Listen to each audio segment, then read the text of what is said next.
ಅಂತ ನಮ್ಮ ಮುಳಬಾಗಲ್ ತಾಲೂಕಿನ ಆದಿನಾರಾಯಣನವರು ಏನು ಈ ಎಲಿಮೆಂಟ್ ಕಾರ್ಯಕ್ರಮ ಇಟ್ಕೊಂಡಿದ್ದಾರೆ. ತುಂಬಾ ಜನಗಳು ಸಾವು ನೋವುಗಳಿಂದ ಬಾಧೆ ಪಡ್ತಾ ಇರ್ತಾರೆ. ಎಲ್ಲರಿಗೂ ಕೂಡ ಅನುಕೂಲವಾಗಲಿ ಅಂತ ಈ ಮುಳಬಾಗಲ್ ತಾಲೂಕಿನ ಜನತೆಗೆ ವಿಶೇಷವಾದಂತ ಒಂದು ಕೊಡುಗೆ ಅಂತ ಹೇಳಬಹುದು. ಯಾಕೆಂದ್ರೆ ಇದುವರೆಗೂ ಕೂಡ ಯಾವ ಒಬ್ಬರು ಕೂಡ ಇಷ್ಟ ಕಾರ್ಯಕ್ರಮ ಮಾಡಿರೋದಿಲ್ಲ.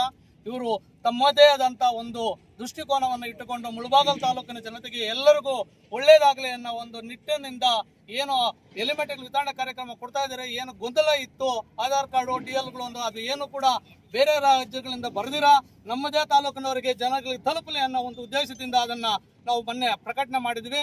ಅದೇ ರೀತಿಯಲ್ಲಿ ಈಗ ಯಾವುದೇ ರೀತಿಯಲ್ಲಿ ಆಧಾರ್ ಕಾರ್ಡ್ ಆಗಲಿ, ವೋಟ್ ಕಾರ್ಡ್ ಆಗಲಿ, ರೇಷನ್ ಕಾರ್ಡ್ ಆಗಲಿ ಬೇಡ, ಎಲ್ಲರಿಗೂ ಕೂಡ ನಾವು ಬಂದವರಿಗೆ ಪಕ್ಷ ಭೇದವಿಲ್ಲದೆ ಎಲ್ರಿಗೂ ನೀಡೋಣ, ಒಂದು ಎಲ್ರಿಗೂ ತಲುಪಬೇಕು ಒಂದು ಕಾರ್ಯಕ್ರಮ ಮಾಡಿದರೆ ಅವರಿಗೆ ನಾವು ಎಲ್ಲರೂ ಸಹಮತದಿಂದ ಅವ್ರಿಗೆ ಸಹಕಾರ ಕೊಟ್ಟು ಮುಂದಿನ ದಿನಗಳಲ್ಲಿ ಇನ್ನಷ್ಟು ಅವರು ನಮ್ಮ ತಾಲೂಕಿಗೆ ಸೇವೆ ಮಾಡೋಕ್ಕೆ ಅವರನ್ನ ಉಪಯೋಗಿಸ್ಕೊಳ್ಳೋಣ.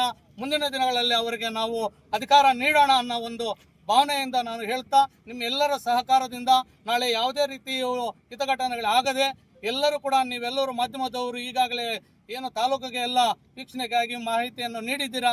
ಅದೇ ರೀತಿಯಲ್ಲಿ ಕೂಡ ನಮ್ಮ ಜೊತೆಗೆ ನಮ್ಮ ಆದಿನಾರಾಯಣವ್ರಿಗೂ ನೀವು ಎಲ್ಲರೂ ಕೂಡ ಸಾಥ್ ಕೊಟ್ಟು ಇನ್ನು 20,000ರಿಂದ 25,000 ಜನ ಬರುವಂತ ಕಾರ್ಯಕ್ರಮ ಇದೆ. ಅಷ್ಟು ಜನ ಬಂದು ಎಲಿಮೆಂಟ್ಗಳು ಸ್ವೀಕರಿಸಬೇಕಂತ ನಿಮ್ಮ ಎಲ್ಲರಲ್ಲೂ ಕೂಡ ನಾನು ಮುಳಬಾಗಲ್ ತಾಲೂಕಿನ ಜನತೆಯಲ್ಲಿ ಮನವಿಯನ್ನು ಮಾಡಿಕೊಳ್ತೇನೆ.